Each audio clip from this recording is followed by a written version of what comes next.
prochaine. Mesdames et messieurs, bonsoir. Bienvenue au phare de Chambéry. Vous êtes plus de 3500 avec nous ici ce soir. Alors, première question.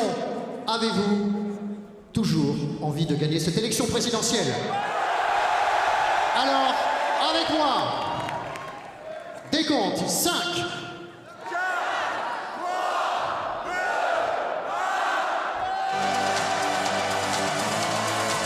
Prenez vos portables, allumez-le et filmez la ferveur autour de vous. Vous avez 1 minute pour dire aux Français que ça se passe ici et maintenant.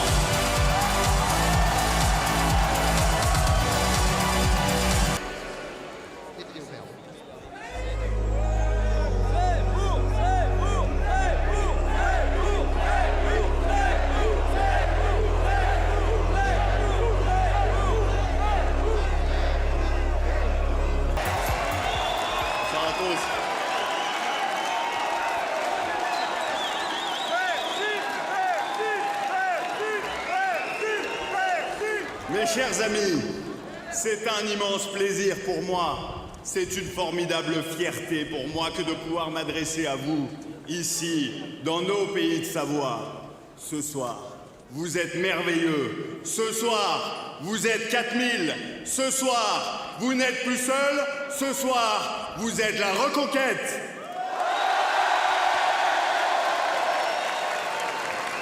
Alors vous le savez, je suis le maire Les Républicains d'une petite commune de Haute-Savoie. Eh oui. Eh oui. Voyons, personne n'est parfait et je ne suis pas venu avec Douglas ce soir.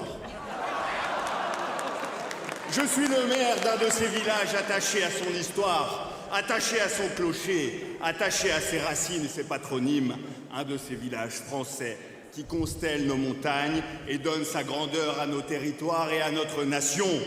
Ici,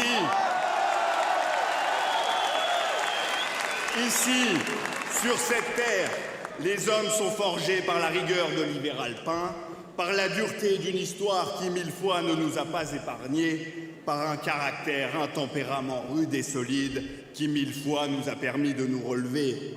Chez nous, on ne se plaint pas. Chez nous, on ne se lamente pas. Nous sommes cette France besogneuse et silencieuse, cette France si souvent oubliée par nos politiques professionnels. Sauf peut-être en ces moments d'élection, où subitement, le bon souvenir des électeurs de la France des territoires, de la France réelle, remonte à l'esprit de nos politiciens, quelques mois avant l'élection présidentielle, avant d'immuablement se retirer au lendemain de l'élection législative, ne laissant dans nos campagnes que quelques embruns d'un espoir amer à jamais déçu. Sauf que ce soir, mes amis, la vague de la marée s'est formée au beau milieu de nos montagnes, à l'ombre du Mont Blanc, à l'orée de nos espoirs. Alors non, jamais, jamais elle ne va retomber, parce que ce soir, nous sommes des milliers ici à Chambéry, nous sommes des millions partout en France, et parce que ce soir, cette déferlante magnifique, puissante et inarrêtable, portera enfin vers la victoire celui dont le destin est grand, tellement grand, Éric Zemmour.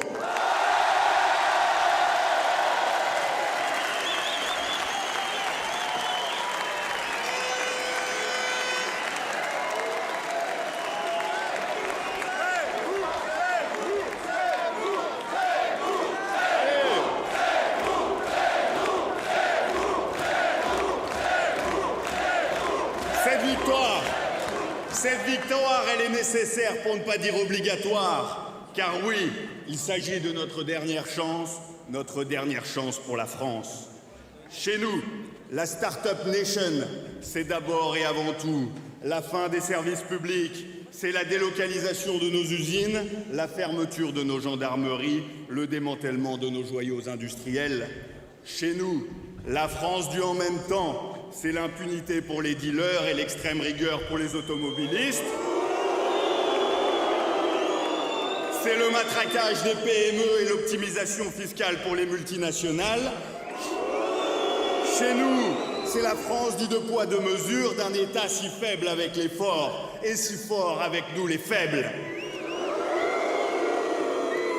Ici à Chambéry, où siégeaient jadis les ducs de Savoie, ici à quelques kilomètres du plateau des Glières, à quelques kilomètres de la nécropole de Morette, ici nous refusons la fatalité et nous nous engageons tout entiers dans la reconquête de notre sécurité, car nous ne tolérerons plus de savoir nos femmes et nos filles en danger dans nos rues le soir venu. La reconquête de notre dignité, car nous n'acceptons plus non plus jamais de baisser les yeux devant les dealers et les racketteurs.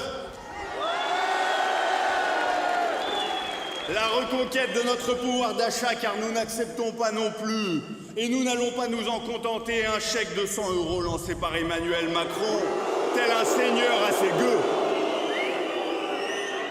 La reconquête de notre identité, car nous n'avons pas à avoir honte, jamais, non jamais, de notre histoire glorieuse et millénaire, de nos rois, de nos empereurs, de nos soldats, de tous ceux qui ont fait la grandeur de notre nation.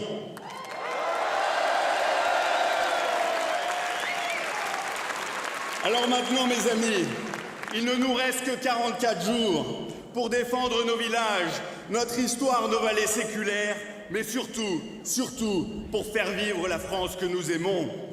Ce matin, c'est en mer Les Républicains que j'ai remis mon parrainage à Éric Zemmour.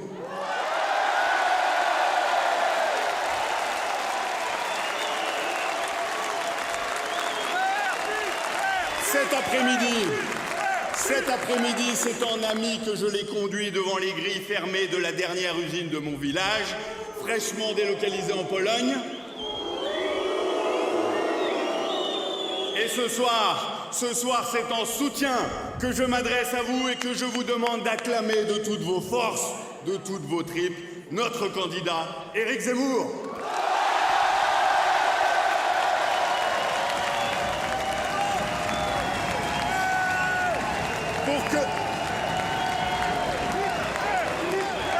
Pour que vive la France, pour que vive la République.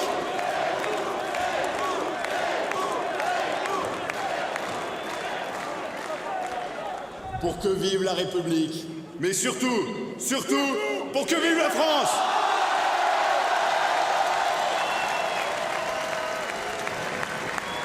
Merci à tous.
messieurs, il est votre candidat pour être le prochain président de la République française. Merci d'accueillir monsieur Éric Zemmour.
Merci mes amis. Bonsoir à tous. Bonsoir et merci, mille fois merci pour votre présence en ce jour si important pour notre campagne et en cette heure si importante dans l'histoire de notre continent. Merci d'être venus. Merci d'être venus si nombreux de Savoie, de Haute-Savoie et de toute la région. Oui, vous êtes ce soir 3500 dans cette salle et je vous remercie vivement.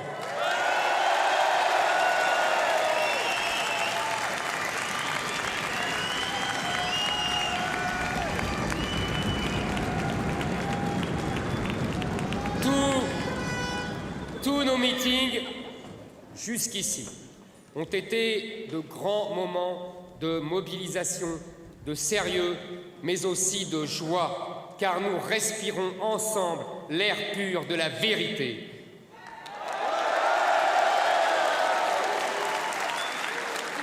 Celui-ci, chers amis, merci. Moi aussi.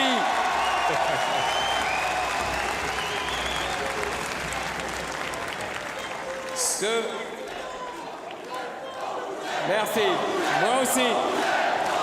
Moi aussi, je vous aime. Ce meeting, mes amis, sera empreint de davantage de gravité que les précédents. Mais merci avant tout à Antoine Valentin. Oui, vous pouvez l'applaudir. Le maire de Saint-Joire qui m'a si chaleureusement accueilli et à tous les élus ici présents qui m'ont apporté leur parrainage.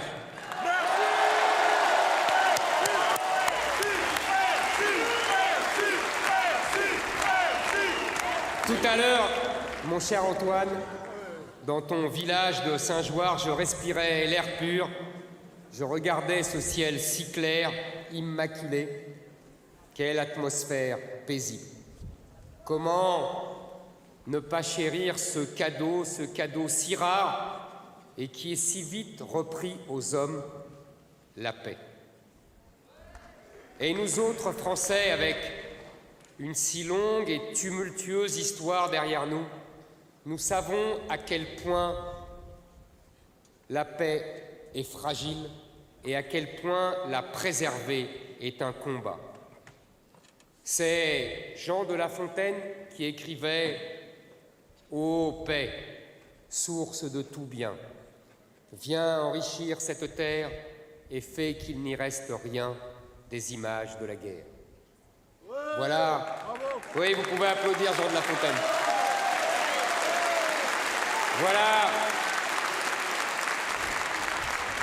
Voilà plusieurs jours que j'avais prévu de placer ce déplacement savoyard sous le signe de l'espoir.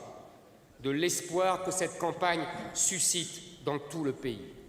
L'espoir, ce désir qui brûle en nous de refuser l'abandon et les remords, cette envie d'offrir un autre avenir à nos enfants et à notre patrie. Oui, l'espoir, ce formidable moteur qui peut renverser le cours de l'histoire et changer nos vies. Voilà plusieurs jours que je voulais vous dire à quel point vous, les Savoyards, avez su incarner l'espoir pour notre pays.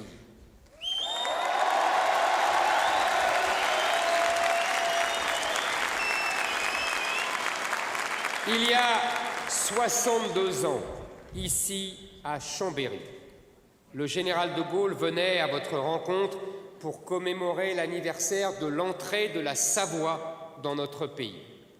Il venait prononcer ces mots. À chaque fois que la France s'est trouvée dans des difficultés graves, les Savoyards furent en tête de ceux qui l'ont secouru.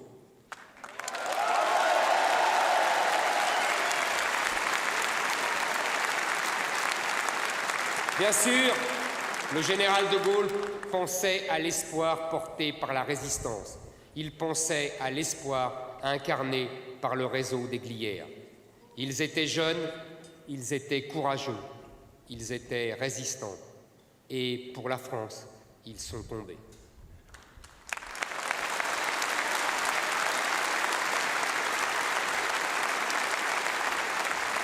Isolés sur le plateau alpin, encerclés par l'ennemi et condamnés à une mort certaine, ils ont mené le combat dans le silence de la neige. La France était bâillonnée, enchaînée, étouffée. Mais si certains étaient prêts à mourir pour elle, c'est qu'elle vivait encore. Les Glières, ce n'était pas seulement un sacrifice, c'était aussi un message d'espoir. Oui, pour moi, il était naturel de venir ici, chez vous, en Savoie, pour vous parler de l'espoir et du refus du renoncement. Mais l'histoire, justement, en a décidé autrement.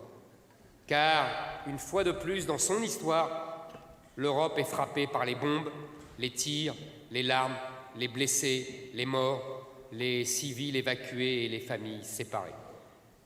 Cet orage qui gronde à l'est du continent et qui nous inquiète tous. Hier, la Russie a donc attaqué l'Ukraine. Hier, la Russie est venue porter la guerre en Europe. J'aimerais que nous pensions aux victimes et à nos compatriotes qui sont encore sur place. Alors, aujourd'hui, plus que jamais, nous devons vouloir la paix. La paix en Europe, la paix en France, la tranquillité pour nos vies et le calme à nos frontières. Mais la paix est si fragile. Souvenez-vous, il y a quelque temps, nous étions nombreux à penser qu'aucun camp ne laisserait la situation s'envenimer jusqu'à la guerre et notre gouvernement était sûr d'avoir convaincu les Russes de ne pas intervenir. Et nous avions des raisons de penser qu'on éviterait la guerre, car la catastrophe qui coûterait des milliers de vies ukrainiennes aurait pu être évitée. Je le répète depuis des années, l'expansion ininterrompue de l'OTAN à l'Est est un motif d'inquiétude pour les Russes et ils sont prêts à se battre pour l'empêcher. Les États-Unis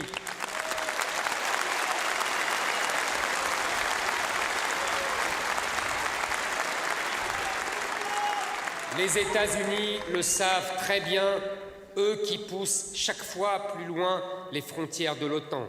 Et ils savaient aussi très bien qu'ils n'interviendraient pas pour aider les Ukrainiens ensuite.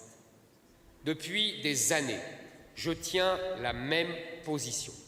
Si la France ne se démarque pas diplomatiquement des États-Unis, c'est la parole de la France qui n'aura plus aucune valeur.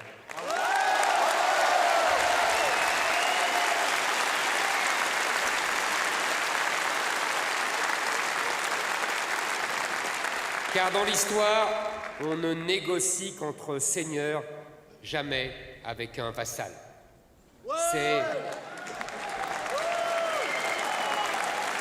C'est ce que le général de Gaulle savait mieux que personne, lui qui a toute sa vie cherché à se rapprocher de la Russie, justement pour contrebalancer le poids de nos alliés américains.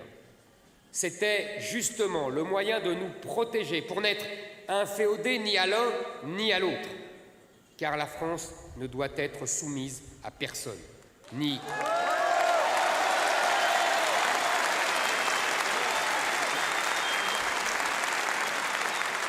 La France ne doit être soumise à personne, ni aux États-Unis, ni à la Russie, ni à aucun autre pays du monde.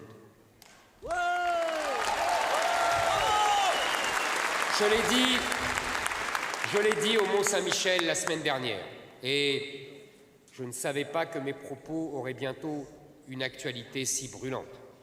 La France a un devoir de puissance. Et pour nous, Français, être puissant, c'est aussi être indépendant.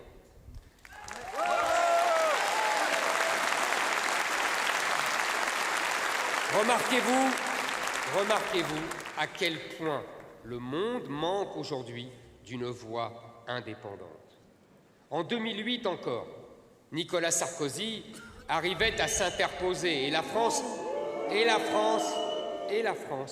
mettait fin à la crise géorgienne en obtenant le cessez-le-feu immédiat. Quelle fierté! C'est cela le rôle de la France que nous voulons. Mes amis, souvenez-vous, en 2008, les Géorgiens désirent ardemment entrer dans la sphère d'influence américaine.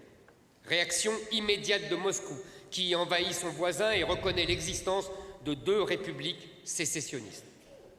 Cela ne vous rappelle rien? Tout était déjà là. Les mêmes raisons, le même manque de confiance, les mêmes rancunes enfouies depuis la fin de la guerre froide. Comme en Ukraine, l'échec diplomatique et l'escalade militaire tragique.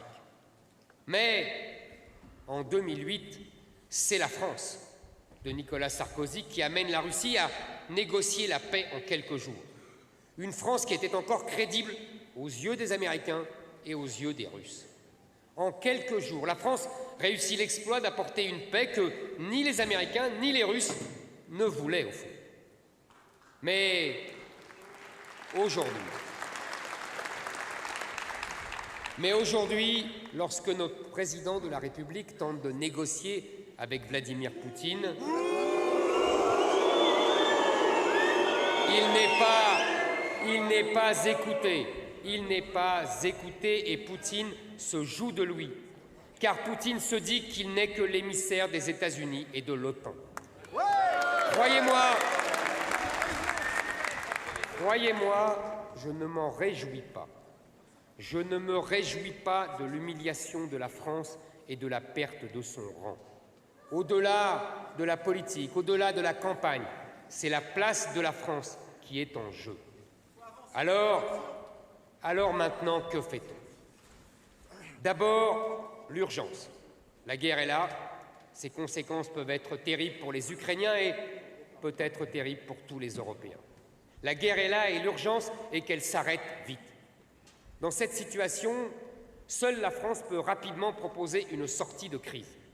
Les Anglais sont alignés sur les Américains et les Allemands dépendent du gaz russe. Alors que nous, les Français, nous sommes une puissance nucléaire. Nous sommes membres du Conseil de sécurité de l'ONU au même titre que la Russie et les États-Unis. Nous avons toute légitimité pour nous interposer et créer les conditions d'un dialogue équilibré.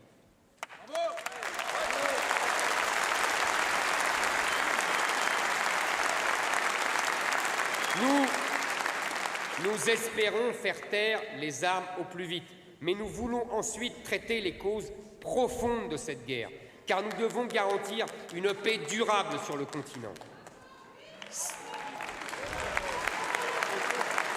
Car si nous ne comprenons pas les causes, nous ne sortirons jamais de ce guêpier ces tensions pourraient encore durer des décennies. Nous devons préserver la paix, préserver la vie des jeunes Européens et préserver l'avenir de l'Europe, de toute l'Europe, de l'Atlantique à l'Oural.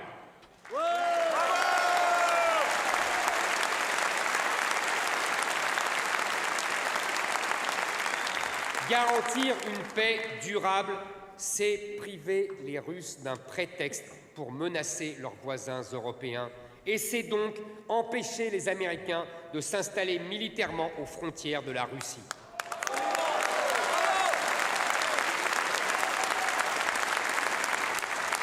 C'est sortir de ce cercle vicieux de la confiance brisée.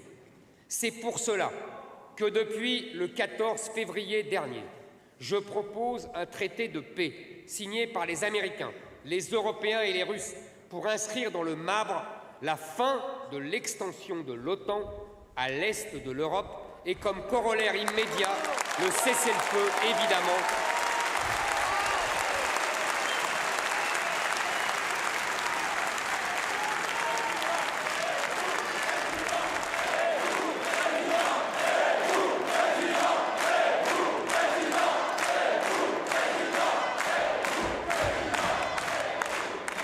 Et comme corollaire immédiat, le cessez-le-feu, évidemment, mais aussi le retrait des troupes russes des zones séparatistes et le respect par les Russes de l'intégrité territoriale de ses voisins. Que proposent les autres pour garantir une paix durable? Pas grand-chose. Et malheureusement, toutes les autres solutions sont des voies sans issue. Voulons-nous vraiment nous engager dans une guerre à vie contre la Russie? Croyons-nous que les sanctions économiques réussiront à arrêter les Russes? Ah, elles gêneront la Russie peut-être, mais elles affaibliront avant tout l'Europe. Elles touchent directement nos intérêts et la Russie répliquera. Surtout, il ne faut pas que les sanctions deviennent un alibi de l'impuissance. Je le redis, les sanctions en elles-mêmes seront inefficaces car elles ne traitent pas le problème de fond, celui de la sécurité en Europe.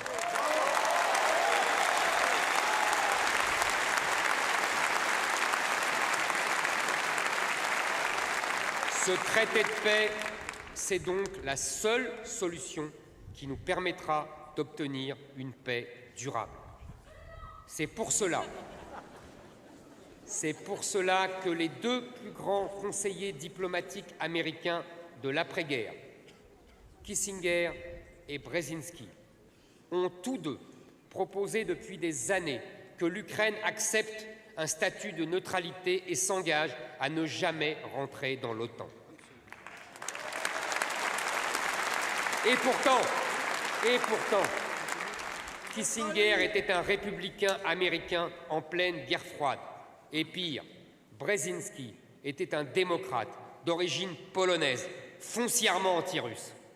Les deux hommes pensaient tout de même que la paix sur le continent dépendait de cet engagement.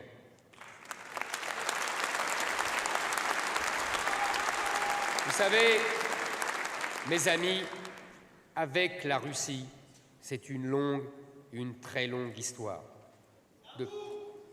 Pas seulement. Depuis des siècles, nous nous sommes souvent fait la guerre et nous avons parfois combattu ensemble. Nous connaissons les Russes et les Russes nous connaissent. Nous savons nous en méfier car nous savons qu'ils peuvent surprendre, trahir, qu'ils peuvent agresser et qu'ils n'hésitent pas à faire la guerre. La Russie de Poutine vit au XIXe siècle et conçoit la guerre comme un moyen de défendre sa vision stratégique.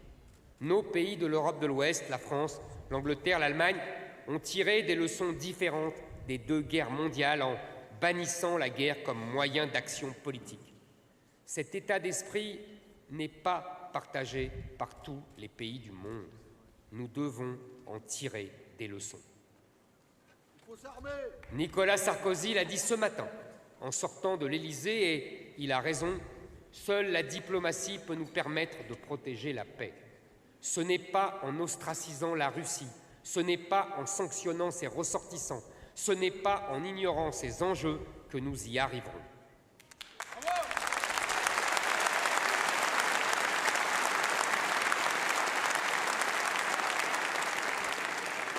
Talleyrand disait « La diplomatie, c'est savoir se mettre à la place de son interlocuteur pour comprendre l'intérêt qui le guide. » Emmanuel Macron lui-même a tenté, en recevant Vladimir Poutine en grande pompe à Versailles au début de son mandat, mais il n'a pas pu construire une relation d'égal à égal, car il n'est pas allé au bout de la logique de l'indépendance française en restant empêtré dans les logiques de l'OTAN et de la chimérique défense européenne.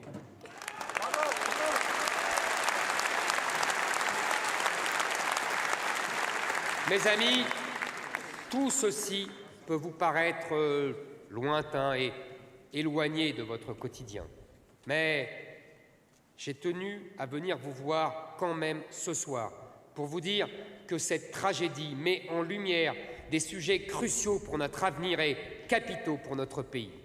Cette tragédie peut aussi avoir des conséquences sur nos vies. Oui, cette tragédie doit pousser un homme d'État à tirer les leçons qui lui servent à mieux protéger son pays.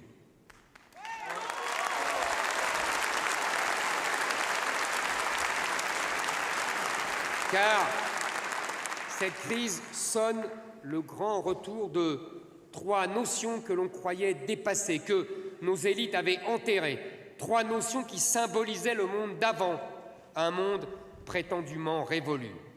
Le tragique, les frontières, la souveraineté.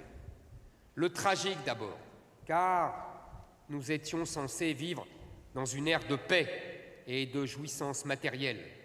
Les frontières ensuite, car nous devions vivre dans un monde sans frontières, un monde de ponts et d'ouverture à l'autre.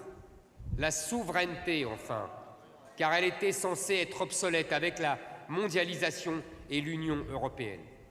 Eh bien, mes amis, nos élites se sont une fois de plus lourdement trompées et ceux qui ont défendu ces notions depuis 30 ans avaient raison.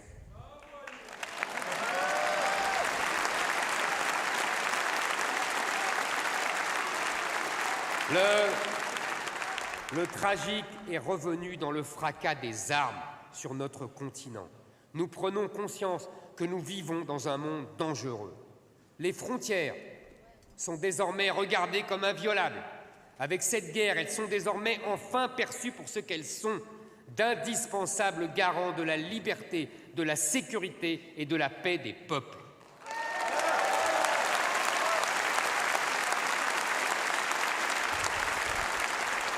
La souveraineté des nations est de nouveau perçue comme la preuve qu'un peuple est libre et peut choisir la voie qui lui convient. Le prochain président de la République devra... Merci.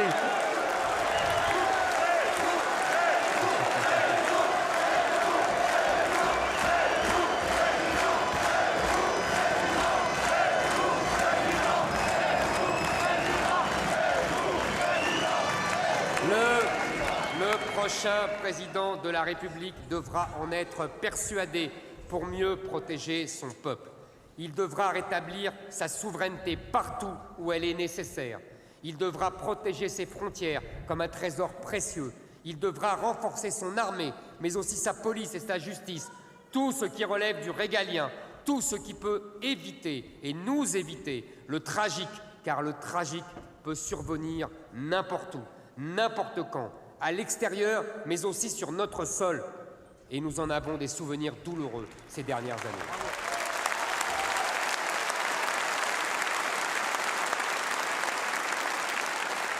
Je répète depuis des années une citation que vous connaissez, j'en suis sûr.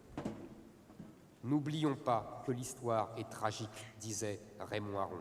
L'histoire est tragique et nous assistons au retour des grands empires humiliés par l'histoire. Les Chinois, les Russes, les Turcs, tous veulent prendre leur revanche. Alors, dans un tel monde, nous ne pouvons pas désarmer notre nation, nous ne pouvons pas fragiliser notre peuple. Car le monde qui vient sera celui des États forts et des nations puissantes. Aujourd'hui, nous savons ce que nous avons hésité à savoir depuis 30 ans. La lucidité d'Huntington l'a emporté sur l'illusion de Fukuyama. Car malheureusement, la fin de la guerre froide n'a pas donné lieu au paradis libéral du doux commerce, de la démocratie et de l'entente cordiale entre les peuples. Désormais, tout ce qui était gelé par le rideau de fer remonte brutalement à la surface. Les rancunes de l'histoire, les rivalités idéologiques, les tensions religieuses, les guerres de civilisation.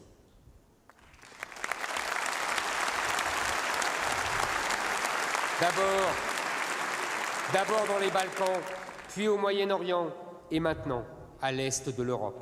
Et demain, l'Asie, de Taïwan au Cachemire, de la mer de Chine à la Corée.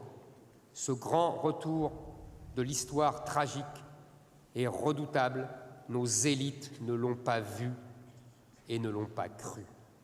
Cela ne rentrait pas dans leurs études statistiques, cela n'existait pas dans leur univers de pensée et si on ne le comprend pas, on ne peut pas être à la hauteur des enjeux qui nous attendent.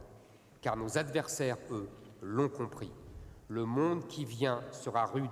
Nous allons affronter des crises politiques, des crises migratoires, des crises énergétiques, des crises économiques.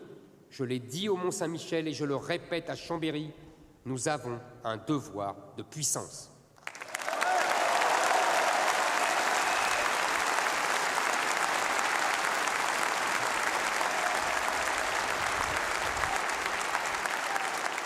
Voilà pourquoi j'ai proposé de porter le budget de nos armées à 70 milliards d'euros par an dès 2030. Pour moderniser notre armée, pour fournir à notre aviation de nouveaux chasseurs et de nouveaux bombardiers, pour équiper nos troupes au sol de nouveaux armements et de nouveaux matériels, pour offrir à notre marine de nouveaux navires et de nouvelles ambitions. Une nation qui a les moyens de se défendre est une nation respectée et une nation écoutée. Nous n'avons pas le choix. Si nous voulons la paix, nous devons consolider notre armée.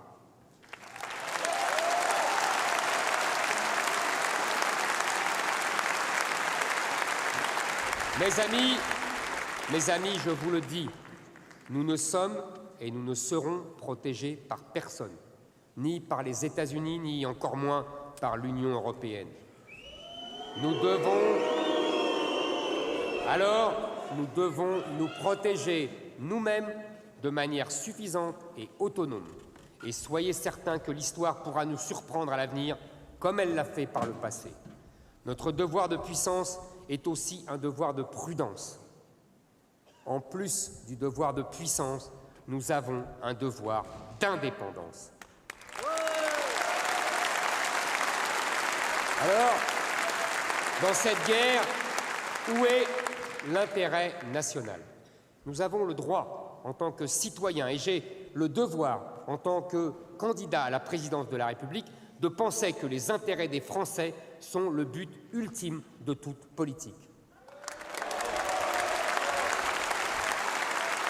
Alors, l'intérêt national, c'est de tout faire pour éviter les conséquences de cette guerre et des sanctions qui l'accompagnent.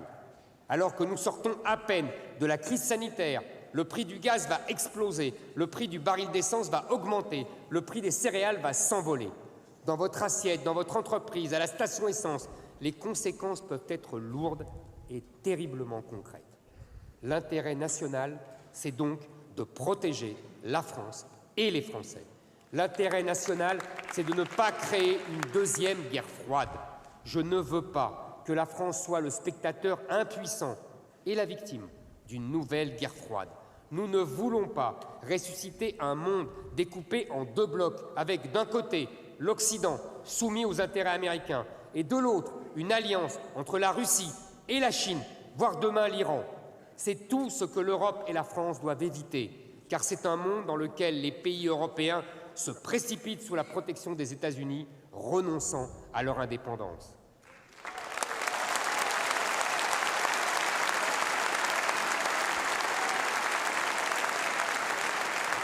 Rejeter la Russie vers la Chine, c'est isoler l'Europe et la soumettre chaque jour davantage aux États-Unis. Or, la France doit rester indépendante. Voilà pourquoi je réclame la sortie du commandement militaire intégré de l'OTAN.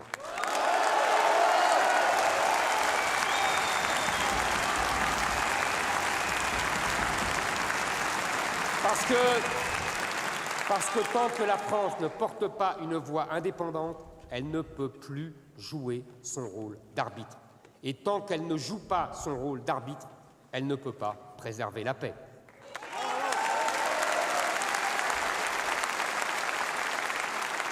Dans la tradition qui va du général de Gaulle à Nicolas Sarkozy en 2008, en passant par Jacques Chirac et le non à la guerre en Irak, la France a scrupuleusement veillé à s'émanciper de toutes les tutelles. C'est ce que nous appelons la France, puissance d'équilibre. Alors, retrouvons la puissance et retrouvons l'équilibre.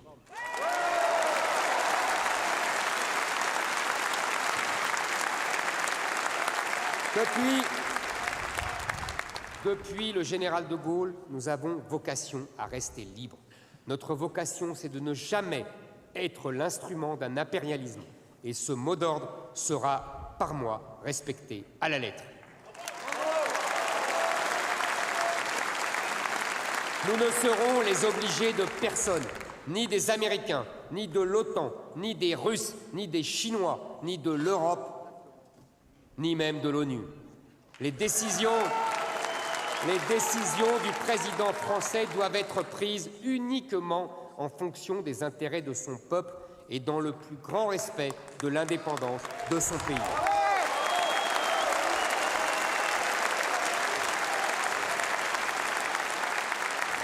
Si nous voulons reconquérir notre puissance, si nous voulons ce que j'ai appelé ce gaullisme de la reconquête, ce n'est pas pour faire la guerre, non. C'est pour nous assurer un avenir serein et paisible. Oui, nous sommes le camp de la paix.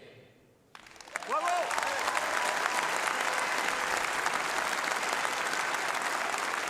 Voici donc ce que je vous propose pour sortir de la guerre et rétablir la paix.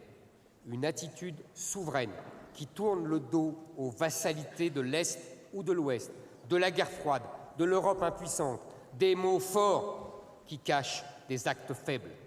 Alors que cesse cette terrible guerre entre la Russie et l'Ukraine, je demande au président de la République de refuser tout à la fois l'hégémonie américaine et l'hégémonie russe et de proposer la médiation de la France afin d'engager un cessez-le-feu et d'aboutir à un traité de paix qui garantirait les frontières de l'Ukraine et la sécurité de la Russie.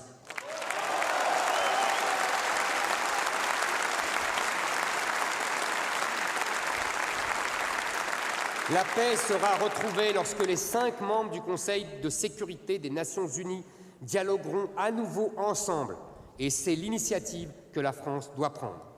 Je vous le redis avec autorité et avec espérance aussi. Je redonnerai à la France sa force et sa puissance, une France qui ne se soumet ni aux Américains ni aux Russes, mais qui, par son indépendance, redeviendra la nation qui défend la souveraineté, les frontières, la sécurité et donc la paix.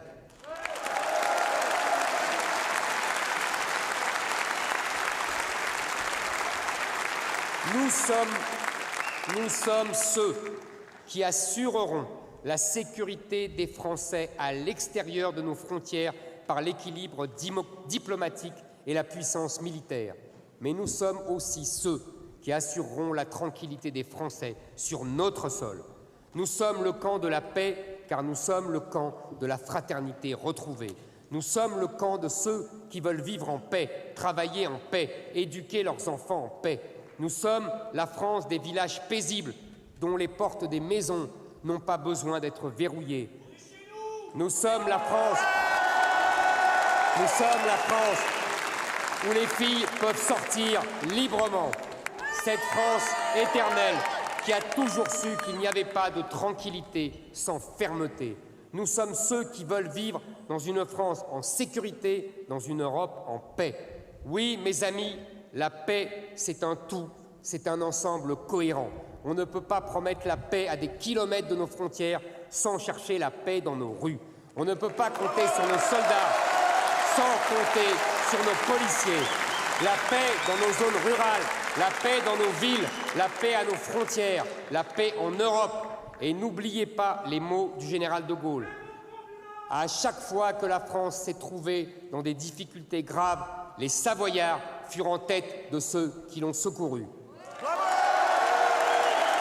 Amis Savoyards, entends-tu le chant du pays qui t'appelle? Soyons à la hauteur des espérances des prochaines générations. Soyons à la hauteur du sacrifice de nos anciens. Rendons au pays sa douceur de vivre et sa tranquillité. Rendons à la nation sa sécurité et les moyens d'accomplir son destin. La France nous appelle et l'histoire nous donne rendez-vous. Nous refusons le renoncement, nous refusons les abandons, nous refusons les compromissions. Nous nous engageons pour la France, pour sa grandeur, pour son épopée, pour son devoir dans le monde et sa gloire dans les siècles à venir. Nous nous engageons pour nos enfants, pour qu'ils puissent vivre en paix, en sécurité, en tranquillité et qu'ils soient confiants dans leur avenir. Mes amis, une nouvelle page de l'histoire s'est tournée. À nous de l'écrire. Je compte sur vous. Je compte sur vous pour résister aux défaitistes et à tous ceux qui ne croient plus en la France. Nous ne laisserons rien ni personne faire de notre pays la marionnette d'une autre. Nous ne laisserons rien ni personne nous soumettre, nous remplacer ou nous détruire. Il faudrait nous arracher le cœur. Mais ils n'y arriveront pas. Parce que le peuple n'a pas dit son dernier mot. C'est nous. Le peuple qui n'a pas renoncé à sa grandeur, la nation du général de Gaulle, le devoir de puissance, la souveraineté, la sécurité, la paix. Vive notre vieux continent, vive la France au cœur de l'histoire, vive notre indépendance, vive notre liberté, vive la paix, vive la République et surtout, vive la France!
Bravo Eric, vous êtes le meilleur. Bravo.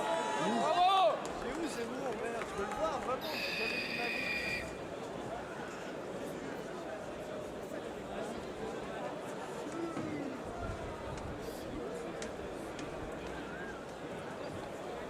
Qui dit bonjour à tout le monde.